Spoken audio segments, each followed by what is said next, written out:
Hello students, welcome to EPG Pathshala. I am Dr. Neeti Goyal from IGN College, District, Kurukshetra. Today we are going to talk on module Planning, Concept and Process from paper Principles of Management. After completing this module, the students will be able to understand how planning is important in functioning of the organization. Know the necessity and importance of planning, steps involved in planning, and factors to be kept in mind that make planning effective, and figure out different types of plans. Introduction. Planning is the basic function of management. Planning is done to achieve the objectives of the organization. Without planning, no business can function smoothly. Whenever there is a goal to achieve, planning is required, otherwise the objectives will go haywire. Plans are set within a time frame and they set out how various resources of the organization will work towards achieving the objectives. Plans form that part of management which lays down the objectives and various activities to be performed for the attainment of these objectives. It helps in deciding in advance what is to be done, how it is to be done, when it is to be done, and by whom it is to be done. Answering all these things is called planning. It bridges the gap between where we are and where we want to go. It can also be said that plans are related to creativity. The other functions of management, like organizing, staffing, directing, and controlling, depend on planning. Without planning, these all are meaningless. Planning provides direction to all managerial functions. Definitions of planning. Some of the important definitions of planning, as given by various experts, are: according to M.E. Harley, planning is deciding in advance what is to be done. It involves the selection of objectives, policies, procedures, and programs from among alternatives. According to Coons and O'Donnell, planning is deciding in advance what to do, how to do it, when to do it, and who is to do it. Planning bridges the gap between where we are and where we want to go. It makes possible things to occur which would not otherwise occur. Nature of planning. The planning has following aspects. A. Contribution to purpose. Planning helps in the achievement of enterprise goals and objectives. Plans focus on purposes. Planning identifies irrelevant actions and helps in determining actions which will lead towards the accomplishment of objectives and thus reduces wastages as well. Planning focus on desired ends. Without plans, actions become merely random activity leading to chaos. Second is the primacy of planning. Planning is the first function of management. All other functions like organizing, staffing, leading, and controlling follow planning. Without planning, other functions of management cannot be completed. Apart from being the first function, planning is required continuously for performance of every function of management. For example, organization structure requires planning, so does staffing. Similarly, planning is needed in case of leading and controlling as well. Pervasive. Planning is not the job of high-level managers only, but planning is a function of all managers. However, nature of planning varies with hierarchical levels. Higher level managers formulate strategic plans, while lower level managers are engaged in day-to-day planning within the framework of top-level plans. Also, higher level managers spend more time in planning as compared to the middle or lower level managers. It is therefore clear that all managers working in an enterprise are involved in planning, but the breadth of planning vary with the level of authority. Next is planning considers limiting factors. Planning should be realistic. Planning should be done keeping in mind the available resources. Unrealistic plans can never achieve the desired results. If a manager ignores the limiting resources, planning is bound to fail. For example, if the raw material is scarce in supply, then the raw material will be a limiting factor. Keeping in mind the availability of raw material, production planning and sales target should be decided. Next is efficiency of plans. Plans must be efficient. Efficient plans contribute to purpose and objectives by offsetting the costs and other unsought consequences. A plan can contribute to the attainment of objectives, but if it does so at too high or unnecessarily high costs, it is not efficient. It should aim at eliminating all wastages. Efficiency implies the normal ratio of input to output. Importance of planning. Planning function has four important goals: to offset uncertainty and changes, focus attention on objectives, gain economical operation, and to facilitate control. These have been discussed in detail below. To offset uncertainty and changes. Planning is always made with respect to future. Future is uncertain. Planning assumes more importance in wake of increasing size and complexities of business organizations. Business environment is constantly changing. New techniques are being deployed. Buying behavior of customers is changing. So in all these cases, planning is important to offset the risks of changes and uncertainty. Planning helps us to anticipate changes and plan actions accordingly. To focus attention on objectives. Planning helps in defining the objectives of the organization clearly. It directs all efforts towards achievement of the specified goals. In this way, planning contributes to the attainment of the objectives of the organizations by eliminating unnecessary actions and focusing on the desired ends. Minimize cost. Planning minimizes cost because by emphasizing on efficient operation, it clearly specifies what is required to be done and directs the efforts towards the attainment of the goals. It coordinates the efforts of the entire organization clearly by specifying the goals which eliminate wastages. To facilitate control. Planning facilitates the function of controlling and therefore it is considered as the foundation of control. Planning prescribes standards with respect to work, time, and cost.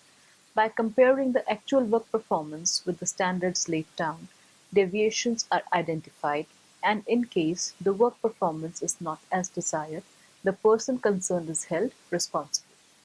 Principles of planning. During the last few years, many principles of planning have emerged which make planning more effective and also serve as a guide to managers. Following principles of planning have special significance. Principle of time. Planning is done for the achievement of objectives of the organization. According to this principle, planning should be done for a particular period of time. Plans should specify the time frame within which the task should be accomplished. Otherwise, the purpose of planning cannot be achieved. Principle of flexibility. Plans relate to future. Planning should be flexible to incorporate necessary changes as and when desired, as plans are made by anticipating the possible future events. Estimates about future can undergo some changes, necessitating changes in the plans. Rigid plans make entire planning exercise ineffective. Principle of policy framework. Planning is effective only when the planners understand the basic policies which influence determination of the plans of the organization. The clarity and soundness of the policies make planning strong and effective. Principle of limiting factor. According to this principle, planning should be formulated keeping in mind the limiting factors, since feasible plans cannot be formulated without keeping in mind the available resources. The plans formulated by ignoring the limited factors are always unsuccessful. Principle of selection of best alternative. There can be many alternatives to complete any activity. All alternatives should be deeply evaluated before selecting the best one because Effective planning is the backbone for achieving the end results. The best alternative will enable to achieve the objectives of the organization at the minimum cost and in the most effective manner. Factors that make planning effective. It is an important function of management and sufficient attention to it is necessary. The question that needs consideration is not whether the plans should be made or not, but how well or effective they should be made. Following factors help to make planning more effective. First is giving more consideration to obtaining reliable facts. Correct forecasting is the foundation of successful planning.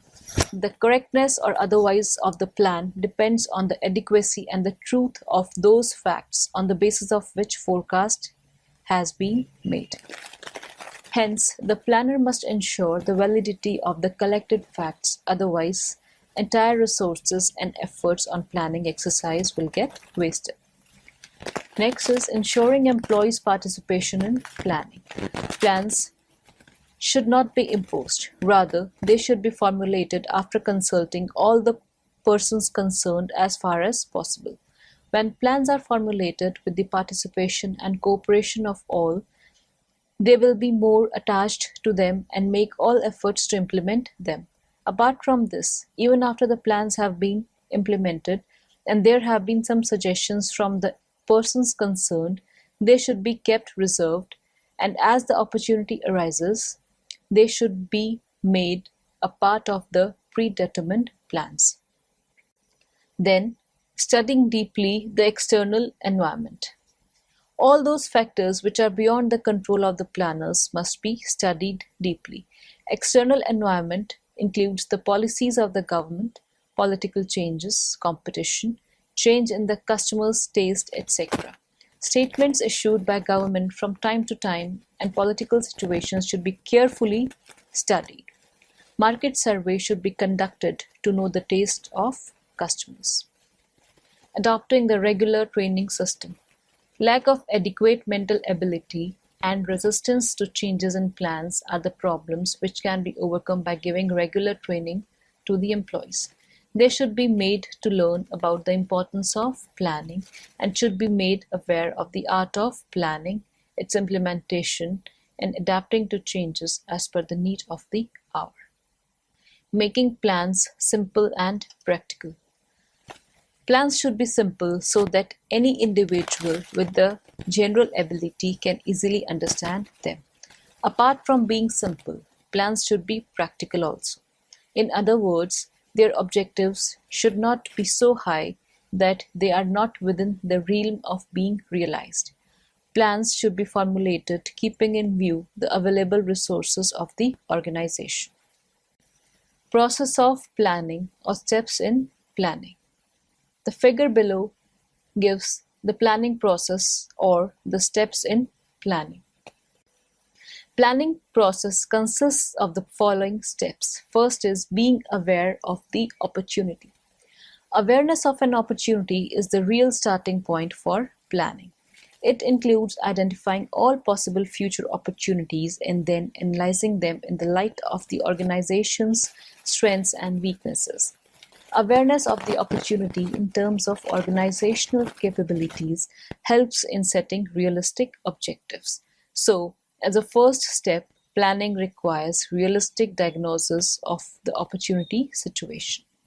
Next is establishing objectives. Opportunities provide the path for setting objectives. Objectives specify the endpoints of what is to be done, where the primary emphasis is to be placed, and what is to be accomplished by the network of strategies, policies, procedures, rules, budgets, and programs. At first, overall objectives of the organization are determined, and based on that, the objectives of each department are laid down. Objectives should be clear, simple, and definite. The objectives should be communicated to everyone in the organization so that they fully contribute to the successful attainment of objectives. Next is considering the planning premises. Planning premises is the boundary under which plans will operate. This boundary is determined by both anticipated internal and external environment. These factors affect the practicality of planning and need to be forecasted. The accuracy with which these factors are forecasted determines the success of planning. Next is identifying the alternative courses. There are many methods of doing a work. On the basis of objectives of the organization and the boundaries identified, alternative courses of achieving the objectives are discovered. For example, if the objective is to expand the organization, it can be done by either expanding the existing business by adding a new product line. For example, if a company is engaged in producing only men's products, then it can start manufacturing women's products or by purchasing or taking over any other business. Keeping in mind the limiting factors, all alternative courses of action should be identified. More the alternatives, better it is, as firm has many choices out of which best option could be explored. There is other side of it as well. It is not as difficult to find out alternative courses as it is to reduce the list of alternative courses. Limiting factors should be considered while finding out alternatives. For example, if finance is limiting factor, then while identifying alternatives, availability of finance should be kept in mind. Then comparing the alternatives in the light of goals sought. All those alternative courses which meet the expectations of the minimum preliminary criteria are selected for intensive study. It will be seen as to what extent a particular alternative can help in the attainment of the objectives of the organization. Every alternative has merits and demerits. For example, one course may appear to be more profitable but require a large cash outlay and a slow payback. Another may be less profitable but involve less risk. Still, another may better suit the company in long-range objectives. After comparing all alternatives, the best alternative is selected. After that, we formulate the supportive plans. To give practical shape to the main plan, many subsidiary plans are needed. These subsidiary plans or sub-plans are not independent plans but only a reflection of the main plan. For example, different plans for the purchase department, sales department, finance department, personal department, etc. are prepared in the light of the objectives of the organization. Then comes implementing the plans. After the main plan and the subsidiary plans are formulated, they remain to be implemented. Implementation should be done carefully. Even the best plan will not achieve the objectives if badly implemented. For successful implementation, plans should be communicated to everyone in the organization. Then the last step is reviewing the plans. The process of planning does not end with the implementation of plans. It is of great importance that there is a constant review of plans so as to ensure success in the uncertain future. The moment there appear to be changes in the internal and external environment, plans should be molded accordingly. In this way, we can say planning is a continuously moving process. Type of plans. Plans can be classified on the basis of time, that is, long-term and short-term plans, on the basis of level, upper level, middle level, and lower level plans, and on the basis of repetitiveness, that is, plans used only once and plans used many times. But the main organizational plans can be categorized as under. Standing plans. Standing plans are used over a long period of time and can be altered as per the changes in circumstances. It includes the policy, procedures, and the rules. The policy. Policy is a standing plan that furnishes broad guidelines for action which are consistent with reaching organizational objectives. For example, policy for employee interaction. Procedures. Procedures are standing plans that outline a series of related actions that must be taken to accomplish a particular task. For example, procedures for internal reporting. Rules. Rules designate specific required action. A rule indicates what an organization member should or should not do. For example, no smoking in the office or prescribing a dress code. Then, single-use plans. Single-use plans are created to address short-term challenges. They are narrow in scope as compared to standing plans. These include program and project. Program. Program is a single-use plan encompassing a range of projects. For example, budget, which is a statement that expresses the expected results in numerical terms. It may be referred to as a numberized program. Project. A project is a single-use plan having less scope than a program. For example, an outline for an advertising campaign. Why do plans fail? If managers know why plans fail, they can take steps to eliminate the factors that cause failure and thereby increase the probability that their plans will be successful. Plans fail when corporate planning is not integrated into the management system. Lack of understanding of the different steps of planning process. Lack of participation of managers at different levels in the organization in planning activities. Lack of coordination of different departments in planning and vesting the responsibility of planning to the planning department only. Management expects that plans developed will be realized with little effort. Over-ambitious planning.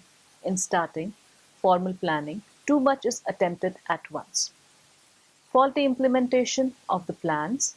Lack of understanding of the plans, which may be due to the poor communication of plans or because of the failure to grasp the overall planning process. Financial projections are often confused with planning.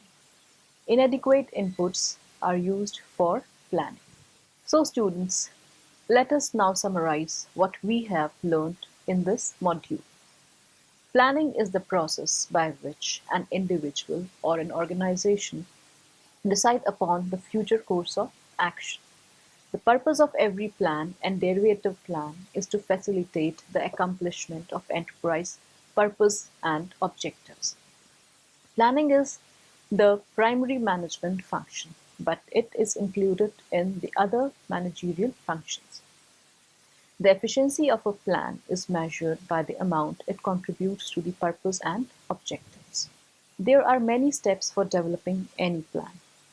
They are being aware of the opportunity, establishing objectives, considering the planning premises, identifying the alternative courses, comparing the alternatives in the light of the goals sought, then formulating supportive plans, implementing the plans, reviewing plans.